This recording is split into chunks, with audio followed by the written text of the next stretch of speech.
Juana and Jason, thank you so much for taking some time today. I'm really excited to dive in. You both have a wealth of knowledge, a wealth of experience in an area right now which is incredibly challenging, and that's a balance and a nuance that really needs the right touch. And I know that Firefly is a company that has a breadth of experience around the change that is happening around human-centered leadership, and we're going to dive into that. But maybe let's just start off by giving a little bit of an introduction. Let us know about each one of you, a little of your background, and then really your experience around human-centered leadership. So I'll let you both fight over who gets to go first. I think I have the honor of kicking us off here, Rob, today. So, hello everyone. My name is Jason Rebello. I have the privilege of being one of the managing partners with Firefly Inclusion Solutions. I've been in and around this industry, wearing various different hats for over 15 years. But what I like to say is I really come from this hybrid world of both being a tech founder, and also in leadership transformation work. So being able to really understand, the challenges that organization and leaders are going through, while also balancing the need to really tap into the amazing people you have on your team, right? So, and our work at Firefly is really grounded in that simple yet profound belief that organizations don't really change, people change, right? So Yeah. as leaders evolve and transform, so do the cultures of the businesses they lead, and ultimately, the people around them as well. So it's an exciting time to be doing this type of work. I think it's more and more necessary. Excellent. Thank you. Juana. Yeah, so Juana Maria, founder and practice leader at Firefly. You know, as Jason mentioned, we've been doing this for a while. I'm going on 20 years, and I've said that for a while. So I kind of lost track, but I think there's a benefit to that because, to your point, Rob, DI is changing, but DI has always changed. I started when it was cross-cultural competence and leaders going abroad and trying to figure out how to get their global teams to connect and understand one another. And the neuroscience hit the organizational development pieces, right? So there's such a history of the evolution of this work, and I think it's very apropos with where we are now because you have to continue to evolve and change. My background is actually in diplomacy, which is actually super helpful, as I found in executive education and organizational development. And I think that is part of our strength at Firefly is that we do approach it from a very different lens. And we'll talk about that a little bit as we go through today as to, I think we'd be remiss without saying that there's a lot of bad DI out there too, which is part of the challenge, of where we are today. But there's also, a call to action, which is let's figure out how to redefine, how to move beyond these labels as we have it in this fireside chat to continue to fortify the organizations that we lead and we support. Yeah. And when you say that word organizations, I just think about all the organizations that we work with. And from our vantage point, really getting to hear from them, the challenges when you've got 4 different generations now for the first time that are, have all different perspectives on this idea of DE&I and cross-cultural competencies. And how do we navigate this? And now we look over the last 18 months and how politicized it has become too. So the fear mechanism that all of a sudden is in front of people on what do I do? How do I navigate? How do organizations move past that narrative to embrace that more human-centered leadership, high trust culture, right? I mean, and that's such a broad question. And yet one of the things I love about Firefly is that you embrace the change. A lot of people are afraid of the change, and people can look at it from negative or from a positive perspective. And just as you said, Juana, this is something that is not all of a sudden new to us. This whole idea of how do we navigate this is in a constant state of change and flux, sometimes more than others. And right now we are at the apex of it being huge change. So how do organizations move towards that human-centered leadership, high trust culture? One place to start is that, like, regardless of what we call it, we need to move beyond the acronym. Because if you sit and you talk to anybody, regardless of their political standing, location, function, leadership level, right? Nobody's gonna show up at work and say, like, I don't want to figure out how to connect with my colleagues. Like, I've not met, I think, maybe 1% of leaders are those types of people or individuals, right? And I say this because when we think about, like, breaking down the acronym, like, what is DEI, it really is about building systems of trust. And it's about purpose, which is, if we think about the human condition, we all want to show up at work and know that our work is meaningful. It's about understanding and collaborating and value creation and all the data that shows that you need all those things to innovate and to create opportunities and to match to your market, to match to your users, to match to your customers. And I say this because from our perspective, our philosophy at Firefly is that it should be simple. DEI should be simple. And what we mean by simple is it needs to be shared. So the responsibility of DEI has to be shared across the lines of business and functions. It has to be integrated, right? So how do we integrate it like any other thing that we do, whether it's sales or whether it's, R&D or whether it's the way that you,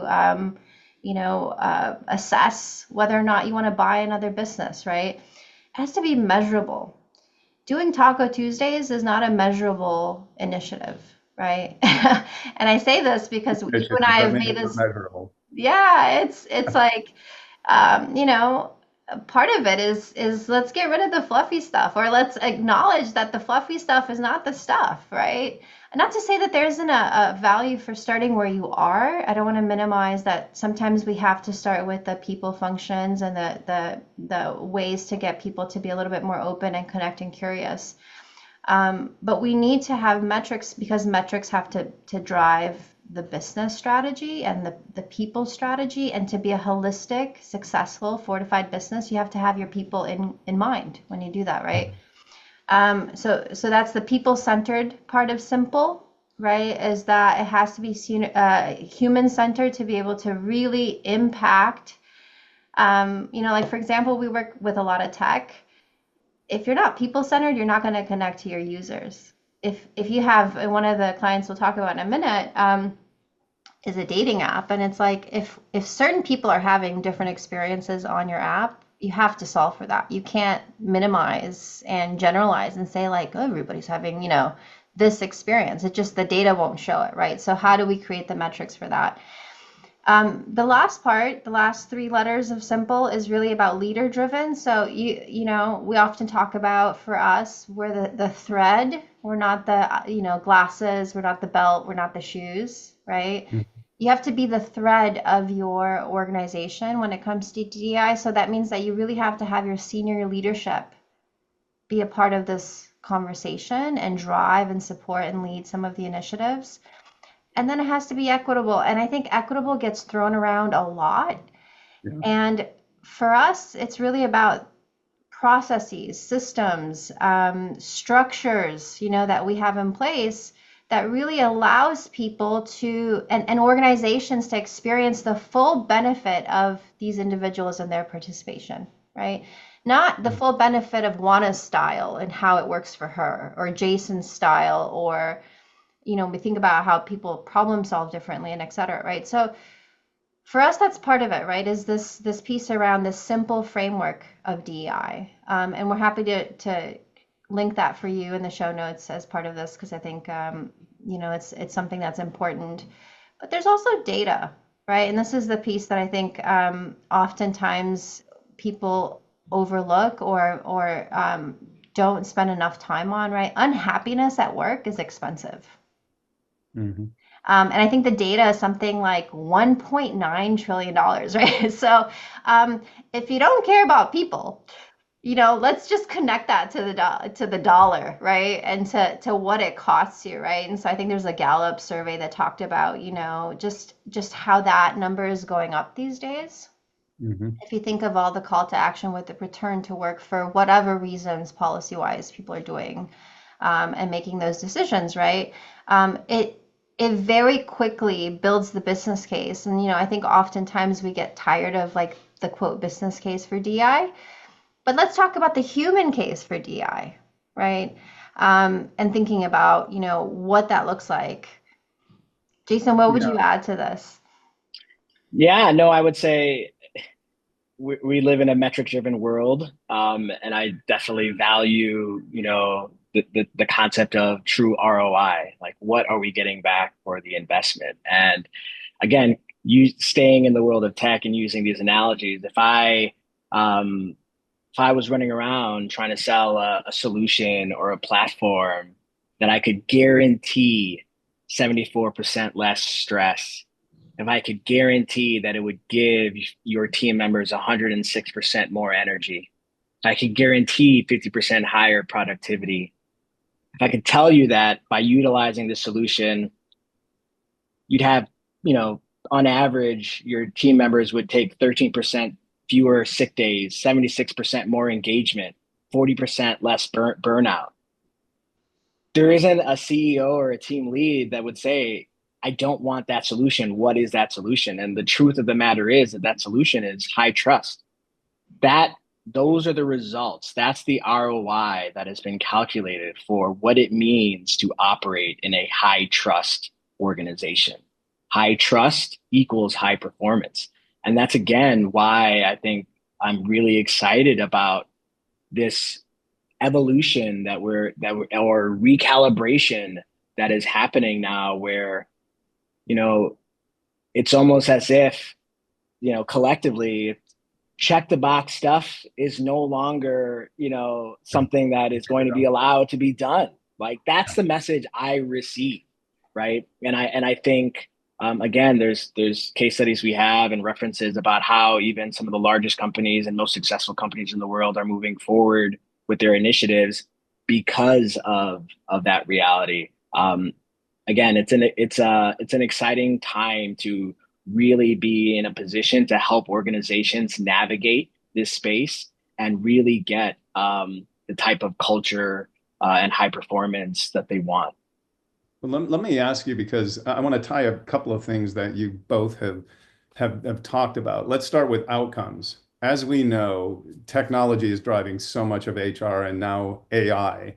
And so if I am that HR leader, you can certainly appreciate um, so many unknowns that are tied to the need to have business outcomes because they are tasked like never before to have business outcomes, right? And so you can appreciate the skepticism and the tension when numbers are thrown out Mhm. of 30%, 70%, 50%, because everybody says the same thing. Oh, we put guarantee, but you don't know until you start working with someone and they've all had so many bad experiences in the past that how do you're just locked, right? How do you know how to make that decision? How do you know how do I help my team get over that skepticism to develop that high trust? Because every year, every 2 years, well, there's a new label. It's high trust, or now we've got a team of teams, or now we're moving towards employee thriving, not employee gauging, and so it's the new, right? So how would you help those HR leaders who are stuck there to move past that? I think that's a fantastic question, and I think it really starts with acknowledging that there are bad DEI programs out there. Yeah. Um, right? Like honestly, it's and some of again and what I mentioned, this word recalibration, that's what's happening here. Um, and we know personally that there's bad D out there because we're actually brought in to clean up or address the results of Up on aisle four, poorly right? right, yeah, exactly. Um, so yeah, For Can I just me, that's share the starting point. Yeah. really quickly? Like I have personally, and Jason knows all the boohoo stories, but I can't tell you the level of bad we have come through and have experienced personally as practitioners, with the blame and the shame and the like the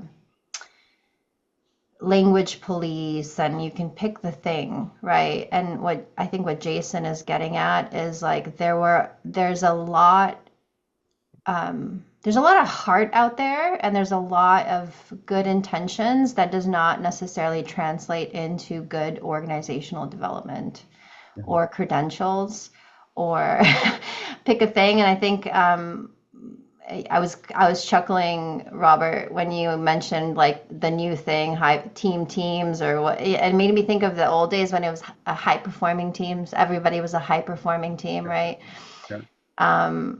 And I just, Jay, not to introduce, not to intrude too much into what you were saying, but I think it's really important for us to talk about how we have personally experienced the bad, and a lot of the leaders that we work with now are basically trying to regain trust because of what their organizations have gone through. Maybe what would be helpful is walk us through a story, because that's the great, walk us through a story of someone who had that bad experience and what things they had to do through you to be able to get to a place of high trust through human-centered leadership, right? Yeah. I think part of it is there are many stories. So I'll just use one, and I'll keep it very generic because, as you know, we have Yeah, NDAs with I everyone, get just that. like Yeah. as your members will appreciate, right? Um, Yeah. I'll start the story with an analogy, right? I think oftentimes it's about the execution, not the idea, right? And how it gets executed. And this analogy that Jason shared with me recently that I love and is like the most profound, like I was like, yes, this is it. And this is the way that I would think about it is consider the difference between like planting seeds in like a fertile garden or environment or something that has, it's nutrient rich soil versus planting it in wet concrete. That's the quintessential like analogy of DEI efforts, right? No seed, wildflower, dandelion, whatever you want, whatever the seed is, meaning the human being, the dimension of diversity, is going to survive in wet cement. Not even the most resilient dandelion out there, right? And so that's the way that I would think about where we are right now, right? Is that if you don't set up your DI leader, ERG, whoever is doing this on behalf of the organization, if you don't set them up, if you don't give them resources, if it's not real, it's the wet cement, right? Now, with that said, there are organizations that are very sincere and have that nutrient rich soil, and you have people that are hurt people with a personal agenda that are doing terrible work. So one of the most recent clients that we actually we did it was called Reboot from the Top, brand new CEO, brand new leadership team. We have a summit that we call Next Level Leadership, and it really gets at the heart of how do we really take a beat and figure out, let's do a whole system assessment. Let's figure out what we think we have as leaders in our values, what we think the culture is, and where the organization tells us the culture is, and then how do we get there? And it was an incredible experience with them because we spent these 2 days together, and it became a really powerful case study for like the vulnerability of fortifying a business and like how you do that as a team and how you really build trust and get together, but also how do you operationalize transformation. And moving from there, so we spent those 2 days together. We built the strategy. Everybody got real, as they say, as the kids say these days, and then used our embedded partner strategy to really kind of flush it out for them. What does that look like? So now how do we operationalize this over the long haul, right? Like, what does it mean to rebuild trust again? That was a big aha for them. Like, they really don't, you know, their team members didn't have trust in them. And part of the reason that they were there is some previous leaders had weaponized tools, language, programming. I mean, it became the blame and shame Us festival. versus them. Yeah. And I think part of our job, as Jason mentioned, is to teach leaders and to teach, you know, your members how to ask the questions, right? Back to adaptive leadership. Like, how do I ask the questions to know if this vendor has a clue, right? And to really understand, like, what is the philosophy behind the work that they do? And I think those are the questions that people were so busy in 2020 to 2022 and like getting in this programming and, like, you know, back to the check the box that Jason mentioned. But you still have to ask questions like, how does this fit, right, into the work? And also, like, this is an organization that is about making money, and let's just be real about what the function and the purpose is. And not, this isn't activism, right? So there's all these functions that I think you know, are important, but not necessarily a part of, realistically, a part of like the corporate structure, right? And you just hit on adaptive leadership, Yeah. which, you know, I know the three of us have talked about through our tenure. What does that mean? Right. So what does that mean? And maybe apply that when you're saying through adaptive leadership, how does that correlate to this idea of high I trust? love that. I love that question, Rob, because it relates to essentially um, one of the outcomes from one of our clients that we led through this same type of adaptive leadership course, right? So one of the outputs we talked about was high trust, right? Well, that's great. How is that really useful, you know, as we move forward? And one of the key ways is, what happens if your industry, your funding, or your customer segment is fundamentally disrupted because of things completely out of your control? Mm-hmm. Do you have the ability to kind of see and create the context for the fact that things are changing, right? That's one aspect of adaptive leadership. Things are actually changing, right? The second aspect of adaptive leadership is, do I have the ability to identify what is really at the root of what is changing, the problem that's causing this problem? Um, and the most important aspect of that, asking that question, is that I, as a leader, oftentimes in a time of disruption and chaos, I don't have the answers, right? But I have to be able to ask the right questions, right? Mm-hmm. Pull in the different groups, the different levels within my organization that might have a completely different lens into A, the problem itself, B, potential solutions as we move forward, right? So that's part of what it means to be an adaptive leader. We're identifying the adaptive challenge. We're ensuring that we're asking the right questions to the right groups. We're making sure we're getting all the unique perspectives that we need in order to really understand what needs to happen. How do we move forward? What shifts do we need to make as an organization in the way we build this product or fund whatever, right?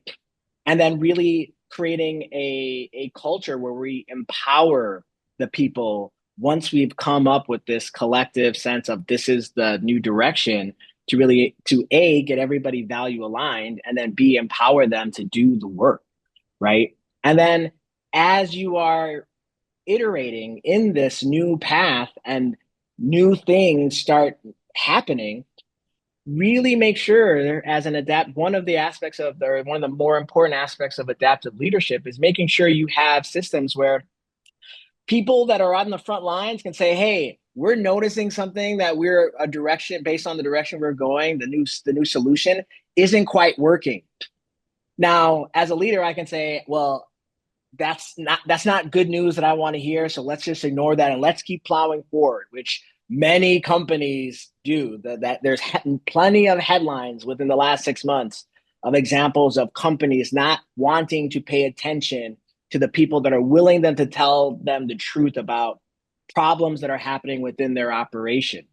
Now, again, that is why this aspect of being able to protect people willing to tell you the truth, give and empower people to do the work once you've got everybody aligned because you've asked the right questions. That's in a nutshell the power of adaptive leadership. It's also a huge part of creating trust within your organization, right? We're not hiding from the realities, right? We're acknowledging the challenges and we're really sourcing collectively how do we move forward. And then we have our decision making teams that are on the hook for making the decision to go whichever direction, but we've been able to employ and get insights from all the different vectors so I can see a more clearer picture than what I might see if I'm just operating from the C-suite. I love how you brought that to life, Jason. And for those listening, we base a lot of our work on adaptive leadership from the work of leadership. If you're familiar with Lori and I think it's hyphens is the way you pronounce their last name. And it gets to this idea of seeing around corners. And the reason this is so important to us is because back to if you can be an adaptive leader, you will be an inclusive leader, right? It's not a separate thing. And I go back to like we're not the belt and the shoes. And this is why adaptive leadership is so important. And this is why the pillars of adaptive leadership is so important is because I think traditionally we have shown up and we expect our leaders to show up as like technical leadership, right? Like you have this defined problem. You're going to fix this widget. You're going to fix this piece of equipment, right? That's not how it works with us. That's not how it works with human beings. We don't have a defined, it constantly changes. The only constant is change, right? So this idea of adaptive leadership and showing up with the questions, not with this solution to the problem, right? Helps. And we say this at the core of like every year at Firefly, we're surviving something, right? And you think about, 5 years ago, we were talking about COVID and how to get everybody online and how to do global sessions across the world on Zoom, right? And that's adaptive leadership, right? How do you even get people to push past their lack of whether it's equipment at home when we were all doing this, from our home offices, right? To to really being able to collaborate with people. And I really have a very optimistic stance that we are capable of moving past this. And the reason this really matters is because you already see in the headlines, I mean, just between our prep, Rob, for this conversation and coming back from break, the company is taking their own stance on DEI. And, I know that you wanted to ask a quick question. I don't know if it's going in this direction, but I think that's really important to mention, right? Is we will look back on these moments like we did with COVID and see who made what decisions and did that serve the purpose, and did that serve your employees, your customers, your members in the way that it needed to be, right? And I think that's the part that you can't get away from. And this matters because there's a lot of noise out there, and we know that it's bankrolled by very specific activism. But if you look at the actual data of what people think about DEI, and we're happy to share this with you as well, and I'm just going to read off here, 78% of US adults support businesses reflecting diversity. 60% of workers say inclusive cultures are essential for retention. Speaking of all those generations across the workplace, Rob, right? And then companies with strong DEI see improved belonging, innovation, and profitability. Again, if you ask any human being, like, really, you don't want inclusion? Nobody's going to say no, right? Yeah. Really, you don't want to figure out how to work better with your team. You really want your day to be longer because nobody's getting along. Is that what we're signing up for? Yeah. Right? Yeah. And I think that's the part is let's get back to the human being. Let's get back to emphasizing dignity. Yeah. I couldn't agree more. Yeah. I mean, was affirmative action wrong? There was a reason why affirmative action came into play, right? Because there was a need. Now, it really was the beginning of when we started addressing these things. Yes, we can go back to Martin Luther King Jr., which, we're honoring him coming up, and you go back to Abraham Lincoln. We can go through all of the transition. it's to your point, we're in a constant state of learning and flux. It doesn't mean that our perspective of the need is wrong. It's how do we address it? And that's really what you're talking about, is there are so many people that have been damaged, hurt, did not get to outcomes. They were ideas, there was language, there was shaming. But the underpinning is there is need. How do we address it? And I guess that gets to where I was coming out of adaptive leadership, and I wanted to piggyback on when you were talking about identifying talent, Jason. The right now upskilling, reskilling, trying to identify who are these mid-level managers, because look, leaders don't have the tools to be able to engage this. So how can they possibly pass that on to the next level, right? Or the next generation? So we're starting that now. So, but how do we deal with those mid-level managers who are already in place, knowing that they might be butting up against something that is not optimal with regards to that high trust? It's a very complex matrix. So again, I love story because again, if you're looking to reach out and your mission is to be able to help those audience members who are listening, the best way to really engage that is through story, right? Through use cases, business cases, examples, because I'm sure it's going to, ring the bell of those who are listening. Is there anything you can point to where you had that paradigm shift, go to high trust with that complex matrix of mid-managers not knowing which way to go, leadership still in the learning curve? There is a organization that we have worked with from the very beginning, also in tech, I won't name them, and we were tasked, and this was like a 3-year project of doing a program for mid-managers, right? And we touched 4,800 people across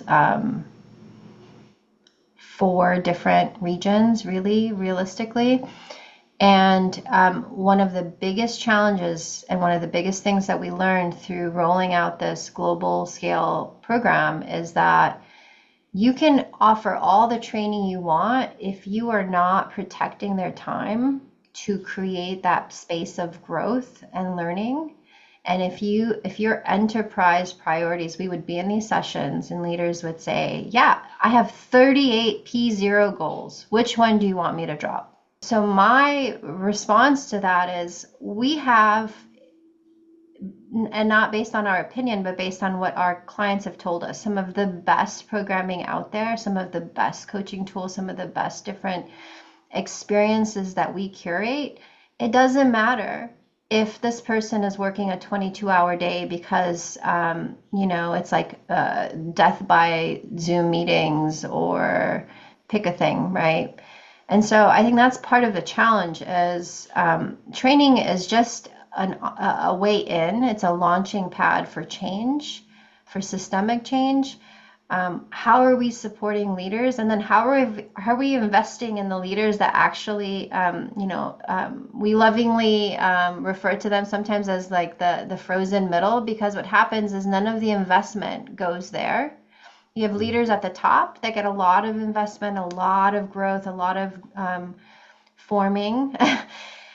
You get people at the bottom, individual contributors that will have some sort of self-led learning because that's all the investment is there for, and they're the hungriest because they want to grow and they want to become leaders. And then you have the folks in the middle that you are depending on some other company's investment in them as managers, or them copying their previous manager and what they thought was good to operate in your organization.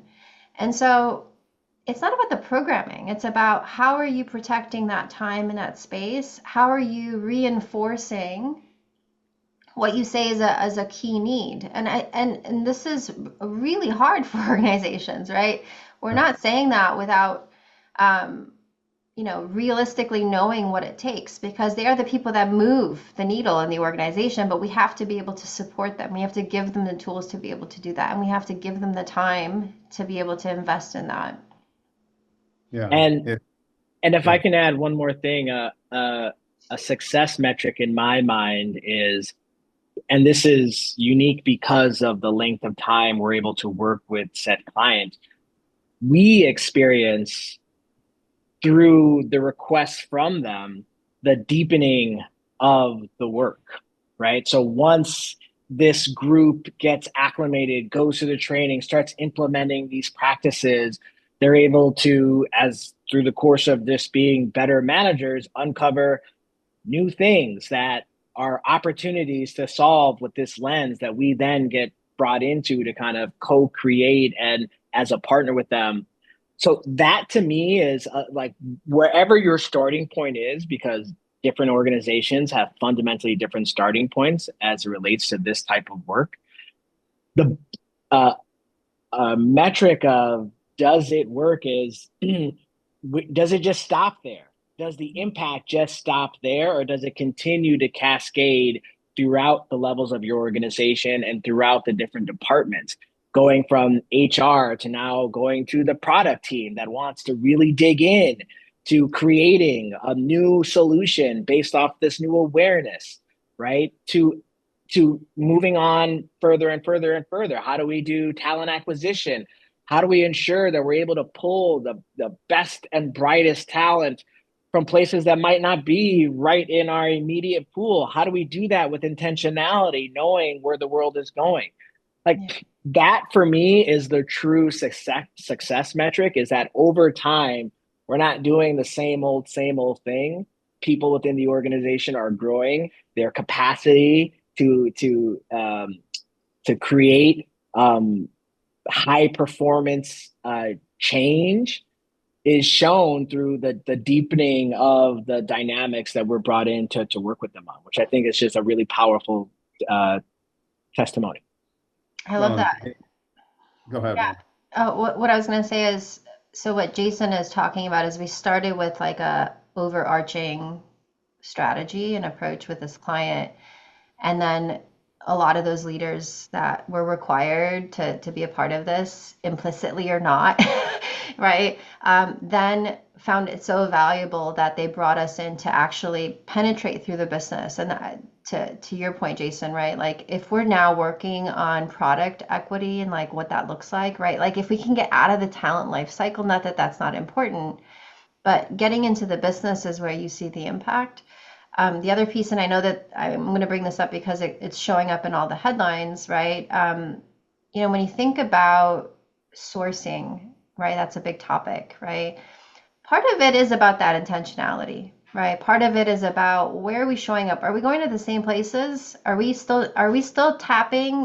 We used to work with a client that had like mini Amazon and mini this and mini that, right? And it's like these um, the way that we're creating the mini me's, right? There are very simple but intentional ways to just show up in different spaces to have access. Because a big part of this is about access, right? Where Jason, you were Definitely. leading to, in that you piggybacked on Juana, is future proofing, right? Hmm. That's what you're doing because, again, in overseeing the practice and hearing from so many of these HR leaders, and then of course what we read as well, that's the biggest concern because the rapid state of change right now is just untenable. When you look at the what's on these HR leaders' plates and Yeah. dealing with so much cultural and digital transformation, I can take a deep breath because I've navigated and I'm starting to understand this paradigm shift. But that, okay, we're talking about adaptive leadership, or we're talking about human-centered leadership. We're talking about the things that are in the here and now. Well, what's 6 months or a year from now going to look like? And Yeah. how do I future-proof that? Because talent is at a premium right now. Yeah. So, how do you address that? I mean, I just love like the approach that Costco took because it's such a great parallel to like Walmart, for example, right? It also shows the thing we don't talk about often is like the power structure of how organizations sometimes make these decisions and like what's behind it, right? But like use the data, like and that's what Costco said, like our employees have told us that this matters, and it shows up in the way that their offerings, their merchandising, the way that they promote all these things, right? Apple did something similar. I think for us, future proofing is back to the simple framework, right? Like if we're not sharing the responsibility, if we're not creating metrics, if we're not following this like you would for any other part of your business, then we're not doing this, right? And this is true for even, remove the subspecialty of DI and just do good organizational development, right? And to me, I understand, and I have a lot of heart. A lot of our stakeholders are HR leaders, right? I can't imagine, what it's like to be internally and dealing with these times and these changes. And what I could say is that the more you can invest in your people, the easier it should get, right? Because you would foolproof it with people being able to learn how to observe and connect. You would foolproof it with people being able to communicate. You'd foolproof it with people being able to give feedback across difference, which there's a lot of stuff. We have a lot of programming on that. It's like, all of these things make us better human beings and make us better at communicating, the thing that isn't working and not being afraid to tell my leader, right? Or communicating my needs, right? As an emerging leader, for example. So there's a lot of different things that can be pulled through. And frankly, there's a lot of cautionary tales on the danger of doing it wrong. Yeah. Yeah. Well, listen, I know we've covered a lot. I want to sort of bring us to a close. And the worst question everybody gets at the end is if there's one great piece of advice, because how do you reach into your bag of tricks and give one piece of advice? So I'm going to go there. Knowing that obviously it's one of many, but in all seriousness, if I am that HR leader and I'm looking to take one thing away from this call with all of the change that's going on, knowing that, again, next week, things change a lot as things do from administration to administration. And so there's a lot of trepidation, there's anticipation. What would that one nugget look like? So I'll give you each a shot at that. When we think about moving beyond the labels, what that means to me is focusing on what truly matters. And that means that we're building systems that work for everyone. Like that is the essence of what this is supposed to be. And the reason I say this is eliminating DI programming does not solve organizational challenges. It won't improve engagement. It won't enhance, all the things, right? Like just pretending that microaggressions don't exist doesn't make them go away. So I don't want to engage in magical thinking. And I would say, let's be real about the power plays that happen and the politicking and the political savviness of what it takes to run organizations. And let's take that into account, right? So that we're not scapegoating programming and initiatives and whatnot. I would say that's like my personal takeaway from all of this is let's just work on connecting with human beings again. One of the things that I had the opportunity to do over the last month and a half during this kind of like downtime is intentionally tap into our collective leadership network and my own personal leadership network, people that are running companies that are at the forefront of a lot of the technology that is going to be just that we are all going to be inundated with, right? So, and I want to share the little nugget that he shared with me. He says, essentially, Jason, thanks to AI, the work world will look vastly different in the near future, right? World Economic Forum estimates 85 million jobs will be impacted by AI by 2030. Right? Millions of new roles that don't even exist, right? All these things are going to be created. And in this rapidly shifting world, he says we're sharing that our value is going to shift from being defined by our education and our work history or our past achievements and really by something more essential, which is our human skill set. Mm-hmm. It is leaders and team members and managers and having teams that have top tier human skill sets, empathy, emotional intelligence, teamwork, creativity, mentorship, leadership. Like those are the things that are going to set organizations apart in a world where everybody has the top tier AI, whatever it is, that can do a lot of the technical things, right? They don't need 30 programmers anymore. They need two that have the technical skills and are top tier in the human skills to be able to like put these two worlds together and really optimize for the solutions they're trying to solve. And that really resonated with me, again, given the work that we do, right? I really feel, and what I love about being able to be a part of Firefly inclusion is that we are truly at the forefront of helping human beings that happen to be in leadership roles be better human beings so that they can tap into the true human capital potential that they have, right?